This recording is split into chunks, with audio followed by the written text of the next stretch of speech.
제가 태어난 곳은 남해의 작은 마을이었어요. 그 마을에선 우리 집만 유난히 컸죠.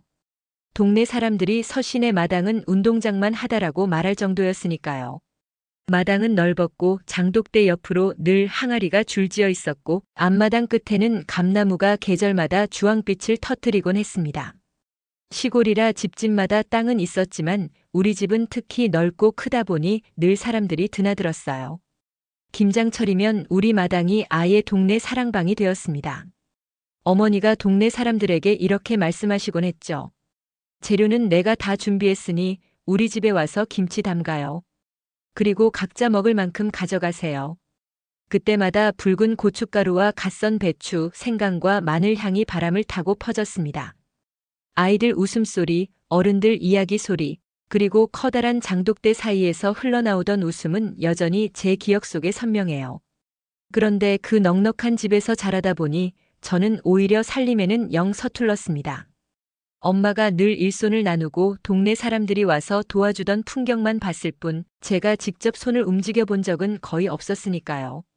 그러다 대학 진학으로 서울에 올라오면서 처음으로 혼자서 사는 집이라는 걸 경험했습니다. 아파트. 네모난 방, 규격화된 구조, 층층이 쌓인 집들. 편리했지만 이상하게 숨이 막혔습니다. 전원주택 마당의 바람이 몸에 익어버린 제게 아파트는 숨을 조이게 만드는 작은 상자 같았거든요. 그 무렵 지금의 남편 정우를 만났습니다. 그는 제 불편함을 눈치채고는 데이트할 때마다 넌 진짜 아파트 체질이 아니구나 하고 웃었어요. 그러던 어느 날 그는 말없이 차를 몰고 저를 교회로 데려갔습니다. 양평 근처였던 걸로 기억합니다. 소담한 지붕, 작은 텃밭이 붙은 전원주택 한 채 앞에 차를 세우더니 이렇게 말했어요. 여기 어때? 크지는 않지만 내가 말하던 전원 느낌은 있잖아. 순간 심장이 두근거렸습니다. 바닷바람이 불던 남해의 마당은 아니었지만 어쩐지 그 집을 보는 순간 고향의 공기와 겹쳐 보였습니다. 그래서 저는 그 자리에서 고개를 끄덕였죠. 좋아. 여기면 답답하지 않겠다. 결혼을 하고 그 집으로 들어왔을 때까지만 해도 세상이 온통 반짝거렸습니다. 벽지 하나 바꾸는 것도 즐겁고 작은 텃밭에 씨앗을 뿌리는 것도 설렘이었죠. 그런데 살다 보니 전원주택은 단순한 집이 아니라 작은 생태계였습니다. 봄이면 잡초가 순식간에 마당을 뒤덮고 여름엔 벌레가 쏟아져 들어왔습니다. 장마철이면 비가 새고 겨울엔 보일러가 얼어붙곤 했습니다. 저는 늘 지쳐 있었고 집은 어느새 제 손길을 요구하는 괴물이 되어 있었어요. 결국 남편이 조심스럽게 말을 꺼냈습니다. 윤정아, 우리 도와주실 분을 모시자. 내가 너무 힘들어 보여. 처음엔 자존심이 상했습니다. 내가 이 정도도 못하나? 싶었죠. 하지만 어느 날 제가 끓인 김치찌개를 먹던 남편이 얼굴을 찌푸리며 물었을 때 저는 깨달았어요. 여보, 김치찌개에 왜 식초 마시나? 아, 신김치로 끓이라고 해서 식초 좀 넣었어. 한 컵 정도? 한 컵. 남편은 숟가락을 내려놓았고 저는 웃음이 나와버렸습니다. 저는 살림과는 정말 거리가 먼 사람이었던 겁니다. 그때 들어온 사람이 바로 박선자 이모였습니다. 그는 빠릿했고 집안일을 척척 해냈습니다. 청소는 물론이고 음식 솜씨도 뛰어났습니다. 집안이 순식간에 달라졌습니다. 정돈된 수납장, 창문에 줄무늬 하나 남지 않는 유리, 그리고 김치찌개에서 더는 식초 맛이 나지 않는 식탁. 저는 그제야 알았습니다. 살림이라는 게 단순히 손이 아니라 마음과 시간까지 함께 들어가는 일이라는 걸요. 그런데 여기서 반전이 있었습니다. 저는 그저 집안일만 도와줄 사람을 들였다고 생각했는데 선자 이모는 아들과 함께 별채로 들어오게 되었죠. 그리고 그 아들이 바로 김태호였습니다. 조용하고 성실한 아이였는데 저는 그때는 몰랐습니다. 이 아이가 훗날 제 삶에 그리고 제 딸 하린의 운명에까지 큰 변화를 가져올 줄은요. 하린이는 또래 아이들보다 조금 느렸습니다. 글자를 배우는 속도도 느리고 노래를 따라하는 것도 한 박자씩 늦었죠. 그러나 웃을 때만큼은 누구보다 환했습니다. 그 웃음을 지켜주는 사람이 있었습니다. 바로 별채에서 함께 살게 된 선자 이모의 아들 김태호였습니다. 태호는 늘 조용했지만 행동으로 보여주는 아이였습니다. 학교 앞에서 할인이가 같은 반 아이들에게 놀림을 받을 때도 그랬죠. 야, 바꿔. 내 가방이 더 예뻐. 아이들이 억지를 부리며 할인이의 가방을 빼앗으려 하던 순간 태호가 나타났습니다. 목소리는 낮고 단호했습니다. 그거 돌려줘. 싫은데? 우리가 장난 좀 친 거야. 장난이라면 먼저 사과해. 뭐? 내가 뭔데? 난 가족이야. 지금 당장 사과 안 하면 경찰서 갈 수도 있어. 순간 아이들이 움찔했죠. 태호가 휴대폰을 들어 녹음 버튼을 보여주자 아이들은 결국 억지 웃음을 지으며 미안하고 말했습니다. 할인이는 그 자리에 서서 멍하니 웃기만 했습니다. 이해하지 못한 듯 그러나 이상하게도 안심한 듯한 웃음이었어요. 저는 그 장면을 뒤늦게 전해 듣고 속으로 얼마나 눈물이 났는지 모릅니다. 우리 아이 옆에는 지켜주는 아이가 있구나. 그게 태호였습니다. 그 후로도 태호는 할인의 든든한 그림자가 되어 주었습니다. 학교에서 돌아오는 길에 넘어지면 손을 내밀어 일으켜 주었고 공부가 잘 안 풀리면 옆에서 괜찮아, 한 번 더 해보자 하고 다독여 주었습니다. 저는 고마운 마음에 용돈을 쥐어주려 했습니다. 하지만 태호는 늘 거절했습니다. 저 괜찮아요. 그냥 할인이가 좋아요. 그 말에 저는 마음이 울컥했습니다. 이렇게 성숙한 아이가 있구나. 그런데도 억지로 봉투를 쥐어주면 그는 늘 그 돈으로 케이크를 사오거나 할인이와 나눠 먹을 과자를 사왔습니다. 자신을 위해 쓰지 않는 아이. 그게 태호였습니다. 시간은 흐르고 태호는 명문대 경제학과에 합격했습니다. 그것도 장학금을 받고요. 저는 진심으로 축하했습니다. 그런데 그때부터 이상한 예감이 스멀스멀 올라오기 시작했습니다. 혹시 이 아이와 할인이가. 그러나 스스로 고개를 저었습니다. 그건 말도 안 되는 일이라고. 하지만 그 예감은 현실이 되었습니다. 어느 날 태호가 제 앞에 앉아 말했습니다. 이모, 저 할인이를 좋아합니다. 그 말이 공기 속에 떨어지는 순간 제 심장이 멎는 것 같았습니다. 고마운 마음이 아니라 사랑입니까? 네. 사랑합니다. 평생 지켜주고 싶습니다. 저는 그 자리에 얼어붙은 듯 앉아 있었습니다. 솔직히 말하면 기뻤습니다. 할인을 보호해줄 사람을 찾는 게 부모로서 늘 두려운 숙제였으니까요. 하지만 동시에 두려웠습니다. 할인이가 감당할 수 있을까? 태호의 인생을 망치게 되는 건 아닐까? 더 큰 문제는 선자 이모의 반응이었습니다. 사모님 죄송해요. 제 아들이 감이라니요. 저는 오히려 고맙다고 생각했어요. 아닙니다. 우리 집은 빚도 많고 가진 게 없습니다. 제 아들이 할인 양을 좋아한다고 말할 자격이 없어요. 그는 얼굴을 붉히며 고개를 숙였습니다. 그날 밤 저는 잠을 이루지 못했습니다. 태호는 할인의 인생에 있어 유일한 보호자 같은 존재였습니다. 하지만 동시에 그의 말대로 집안 사정은 복잡했습니다. 빚 이야기가 자꾸 제 귀에 맴돌았습니다. 그 빚이 단순한 생활비 정도일까 아니면 더 큰 문제일까? 불길한 그림자가 마음을 짓눌렀습니다. 그러나 결국 태호와 할인은 결혼했습니다. 그리고 결혼식장에서 제 남편 정우가 제 귀에 속삭였죠. 우리 딸 너무 예쁘다. 응. 근데 억울하다. 내 보물이 남의 집으로 갔잖아. 그 순간 저는 웃었지만 가슴 한켠에선 이상하게 불안감이 꿈틀거렸습니다. 반전은 바로 그 이후에 찾아왔습니다. 결혼식 날 선자 이모의 얼굴이 어딘가 굳어 있었던 게 떠올랐습니다. 기쁨보다는 마치 무언가를 감추고 있는 듯한 표정이었죠. 그때는 단순히 마음이 복잡하겠지 하고 넘겼지만 훗날 저는 알게 됩니다. 그 표정이 예고였다는 것을. 그녀가 품고 있던 빚 그리고 그 빚 때문에 벌어질 끔찍한 일들의 시작이었다는 것을요. 결혼식은 분명 축제였습니다. 하지만 그 축제의 뒤편에서 저는 어딘가 낯선 기운을 느꼈습니다. 선자 이모 이제는 사돈의 얼굴은 웃고 있었지만 웃음이 눈에 닿지 않았습니다. 그때는 단순히 자식 보내는 엄마의 서운함이겠지 하고 넘겼습니다. 하지만 그것은 예고였습니다. 곧 터질 진실의 그림자였던 거죠. 결혼하고 한 달쯤 지났을 무렵 딸 할인의 문자 답장이 달라졌습니다. 평소엔 짧고 또렷했는데 그날은 이상했습니다. 엄마, 오늘은 좀 바빠서. 말투가 달라져 있었습니다. 다음 날 반찬을 싸들고 찾아갔을 때 벨을 눌러도 대답이 없었습니다. 한참을 기다리다가 겨우 문이 열렸습니다. 그리고 그 순간 복도에서 들려온 건 낯선 고함이었습니다. 내가 뭘 허락받았다고 집을 나가겠다고 해? 낯선 목소리 하지만 분명 선자의 것이었습니다.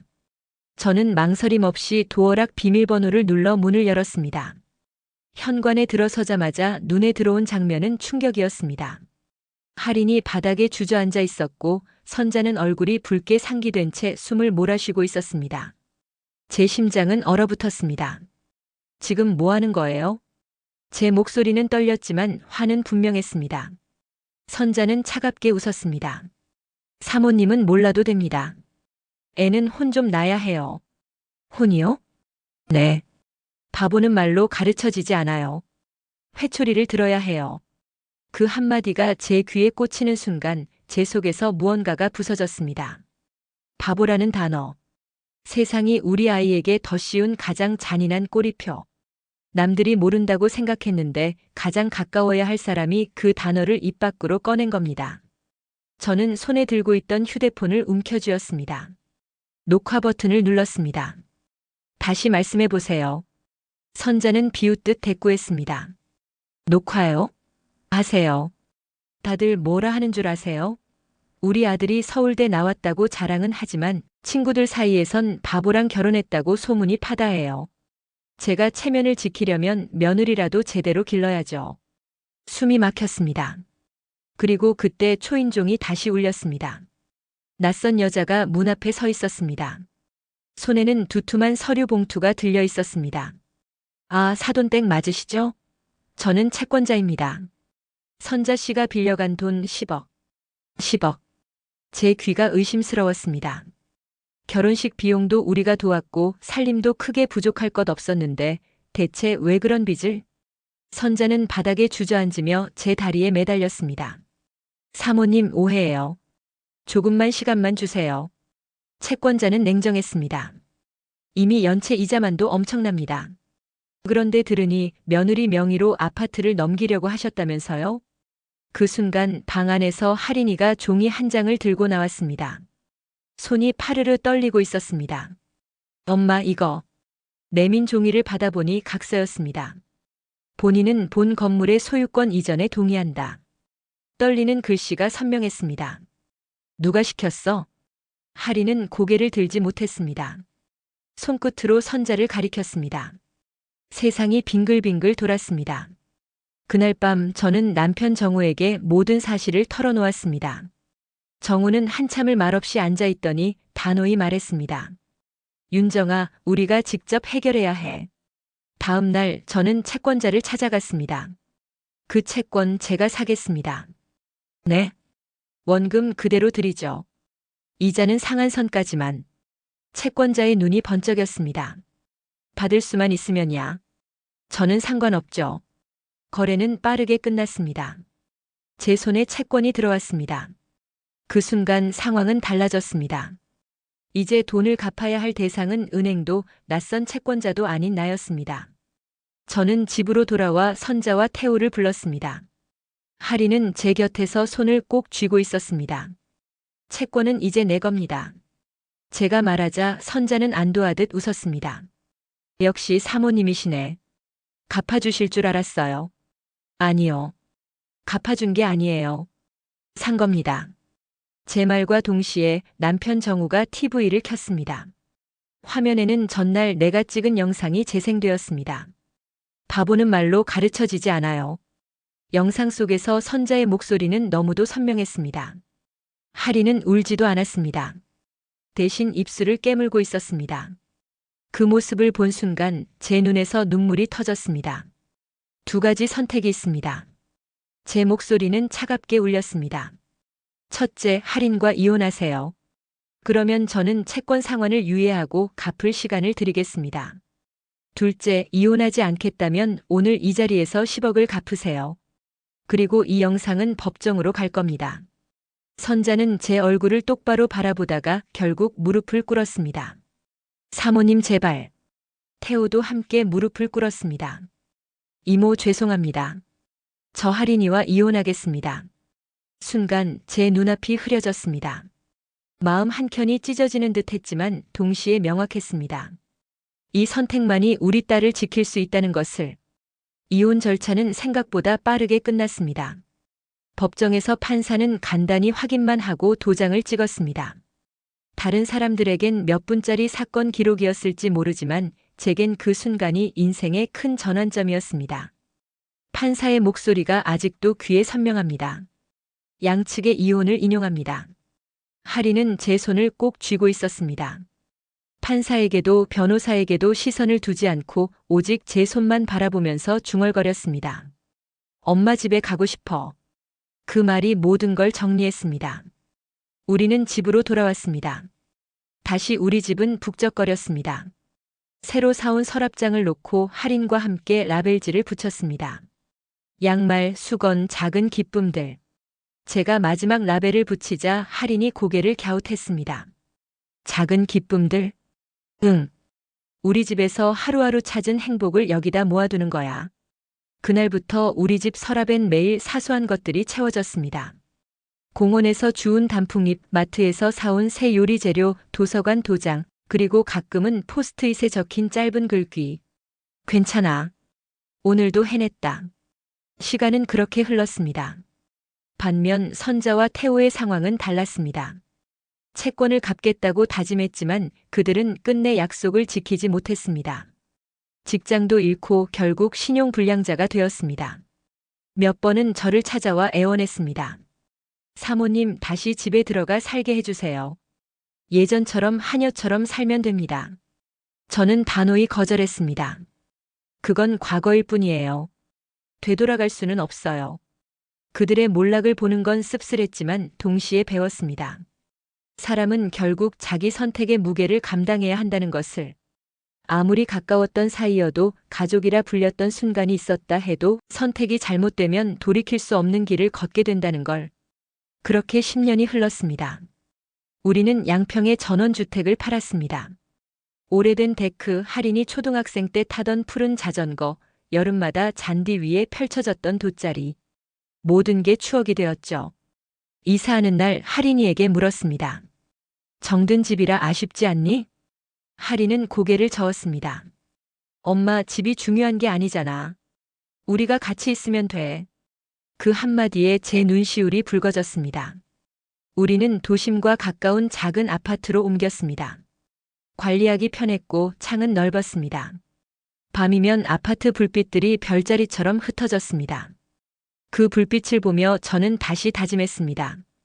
이젠 우리 안에서만 행복을 찾자. 가끔 남의 친정에도 내려갑니다. 예전처럼 마당이 넓은 집은 여전히 그 자리에 있습니다.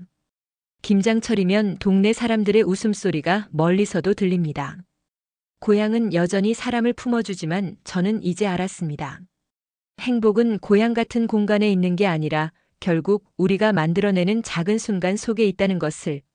어느 날 할인이 저에게 물었습니다. 엄마, 나는 바보야? 그 질문은 제 심장을 후벼 팠습니다. 하지만 저는 곧바로 대답했습니다.